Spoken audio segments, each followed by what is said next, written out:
Hey, core reporters, welcome back to my channel. I just watched that new Gypsy Rose show, Life After Lockup, and I've got a lot to say about it. So let's chat. By the way, I did watch it using Philo, and I've got an affiliate link in the description box if you too would like to tune into this show or many other reality shows using Philo. So let me just say, you guys, that I truly was looking forward to starting her reality series because I didn't get to watch her documentary when it came out. And I do want to know more about this woman who is just so controversial on the internet. And I'm sorry to say, but I am at least somewhat of a Gypsy Rose sympathizer. Like, it really was sad to see all that her mom put her through at the end of the day.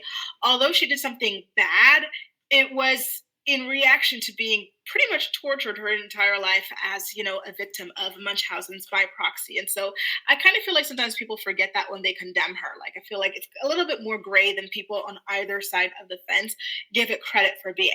Now, her half sister Mia seems to really not be feeling her husband Ryan, and that, like, ça se voit dès le début, pardon. Like, that's something that you see from pretty much the beginning. Like, as they're kind of like giving us a trailer to what to expect for this season, we see a moment where, like, the husband is talking about how, like, he got to know Gypsy. I was gonna put this up for Met because, like, it was kind of like an online thing, and the sister Mia's like, "Oh, so, like, you're a fanboy," and I was like, "Oh." By the way, I got this for €5 at a vintage market here in Paris just now. And I was like, wow, girl, not you calling him a fanboy right off the bat. Like, that's crazy, but all right. And then a little bit later on, they're getting to know each other. And so it turns out they both have that star sign of Cancer.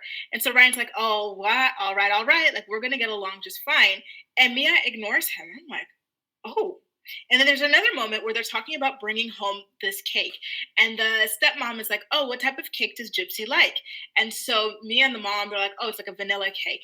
And then they talk about, like, what they're going to put on it. And then Ryan asks a question, like, what do you mean? And so Mia's like, well, we're not just going to give her a blank vanilla cake. I was like, oh, we've only seen their interactions over the span of like a minute and a half. And each one, she is being so condescending and rude to this man. Like, there must be something she knows that we don't know. Now, then we get to learning a bit about her father. And I just got to say, I cannot believe that this deadbeat man let her go through all of this for all these years, like all the surgeries and stuff, like all the doctor's visits, forcing her to be in a wheelchair, and then, like, her hitting her breaking point and, like, collaborating on the offing of her mom. Like, if the dad was present from the beginning, none of this would have ever happened. So I really, really hate that, like, that he's here. Like, I like that, and I respect that he acknowledges it, but it really just pisses me off that he just did not step up as a father and ask the right questions. And in line with him being a deadbeat, I didn't love that her husband Ryan asked this man for her hand in marriage. I'm like, this man failed her as a father. Like, first of all, I don't like the tradition of asking for the hand in marriage. Like, the woman can make the decision, herself. We're all grown people here at the end of the day. But then, most of all, with a man who was not there for her, who did not shield her and protect her from the terror and the hell that she had been living, and is still living up until now, right? Now, I do have to say that I can see where her sister Mia is coming from when it comes to the husband, because it does feel like Ryan is obsessed with her in somewhat of a stan sort of way.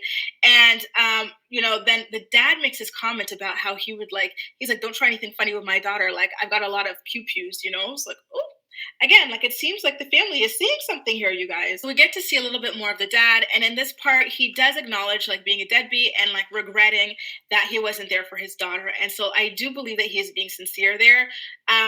It seems like Gypsy forgave him, so she forgives him good, but I still side eye him for just not being as interested or as involved as he should have been. Now, it's time for Gypsy to leave prison. Ryan has to go pick her up at about 3 in the morning. And unfortunately, the cameras have to come down, like, as he passes the gate. But then, like, once they leave the compound, they turn them back on. And you can just see and feel Gypsy's excitement for finally being out of prison, like, 8 years later. And I thought that was super duper adorable. She wanted a bunch of fries. She's like, I have not eaten fries since I've been locked up. And I'm like, yeah, girl, you get your fries, baby. Now, Ryan, like, was very, like, sexual from the, like, the beginning. He's just, like, rubbing up on her, and he's like, we're gonna, like, be loving each other tonight and stuff. Like, and then they get to the hotel, and he's still on this, and she's just overwhelmed with everything she's seeing and experiencing and hearing, and he's just still such a horn dog. And I'm like, I'm sorry, but I don't think Gypsy's attracted to this man. Like, I just don't get the vibe, okay? Like, so they're in bed, and every time they're in bed, she's like inching off so far off, like the corner of the bed, you think she's about to fall off, and this guy's just getting closer and closer and closer. You're like, calm down, dude. It's like he's never seen a woman up close in his life. Like, Jesus Christ. Let her process what she's going through. And he's just rubbing off. He's like, when you were in prison, I wasn't allowed to do this. Now I can do this. Isn't this nice, Gypsy? Isn't this nice? She's like inching further away. I'm like, yuck, yuck, yuck.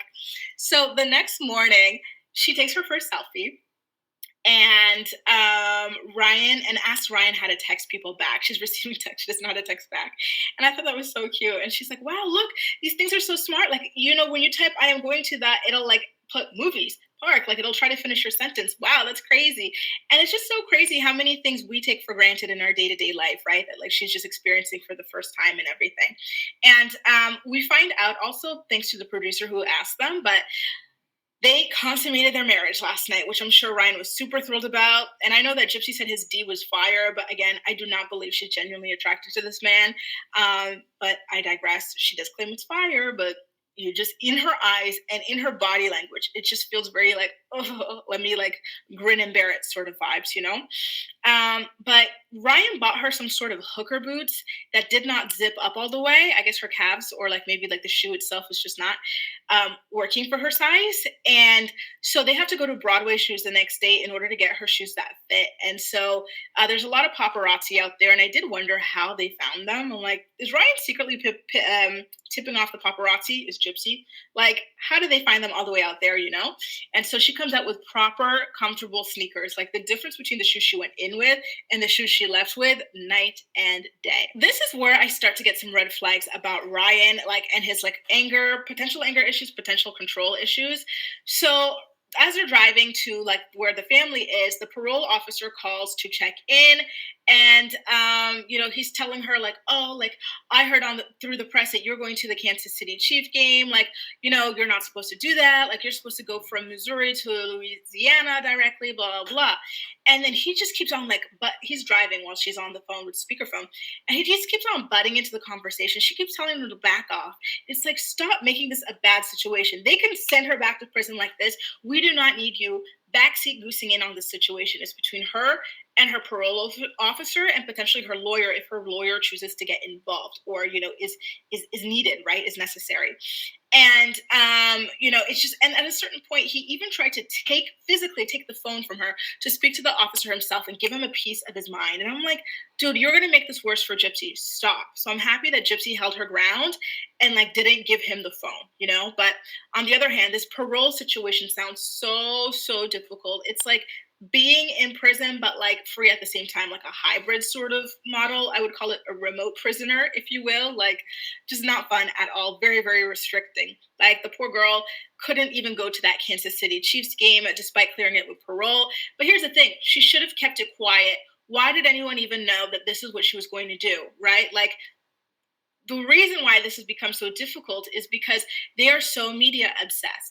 And then when you're media obsessed and you've got people who hate you and feel like you should spend your life in prison for what you did, they're going to try to ruin everything you do at every turn. So you've got to stop being such a big mouth. If she kept her low profile, if her circle kept a low profile, nobody would have known and she would have been able to go in peace. I might have to take back some of the hating I did on her controlling husband because it seems as though maybe he had a point because parole officer, here's the thing.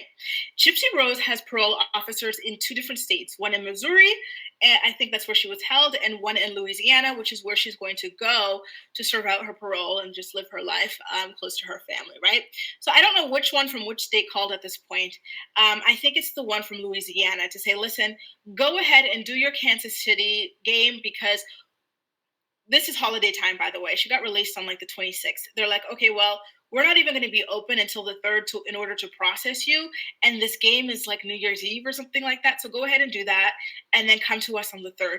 Okay, like that's it. And then they say, just please, Gypsy, try to keep a low profile because that's what like this frenzy is causing all of these issues. Like, keep a low profile. So that way we don't have like all this drama going on and all this pressure to rein you in and whatnot. And so I hope that she took that to heart, which obviously she didn't, because now we're on this reality show after she already released her documentary, right? But I digress. The girl's got to make money somehow, right? And I think she's got a book coming out too. But here's the thing. Now, the parole officer from Missouri calls next and he's like, no, you cannot go to the game. So I'm like, so frustrated for her. She must be exhausted. She got released at 3 in the morning. She had to bone that guy she's not attracted to, right? And they had to drive hours. Well, they had to exchange the hooker shoes for some sneakers. And then they had to drive hours to get to the family. And now, like, she's like, do I have to drive like 13 hours to go directly to Louisiana or not? Like, someone give me a straight answer. And then, of course, she wants to go to her first ever like NFL game too. Like, it's just so much going on, right? Um, and so at this point, because she had her lawyer at the home too, the lawyer gets on the phone and says, no, stop. We're not doing this. The other one already told us that she can go to this game because she's not going to be processed until the third in Louisiana. But the Missouri guy just wants her out of the state of Missouri. But at this point, Gypsy goes off crying. She's just overwhelmed, and I do not blame her. Like, it's just too much going on. And again, she must be exhausted because she did not sleep. The day before she left, and she gets released at 3. Didn't sleep that night either. Now here she is, like not knowing if she's going to be sent back to prison or not. So she's really scared, and she feels like at this point they're really gunning to like lock her back up, and that must suck. It must suck. Anyway, guys, what did you think about this new Gypsy Rose television show, Life After Lockup? Are you feeling it? Like, and how do you feel about Gypsy Rose as a person and like what she did and where she's at today?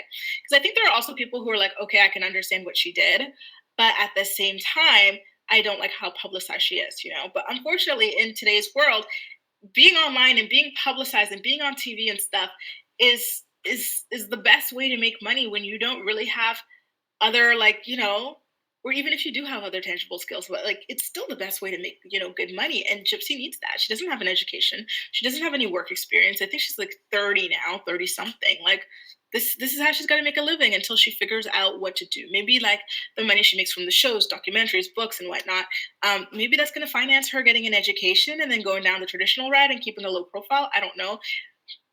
It's complicated, but let me know what you think in the comment section down below. Don't forget to subscribe to my channel. And remember, I do have an affiliate link so that you can sign up with Philo to watch this show and many others like it online. That's all for now. Thank you so much for watching, and I'll see you next time. Bye, guys.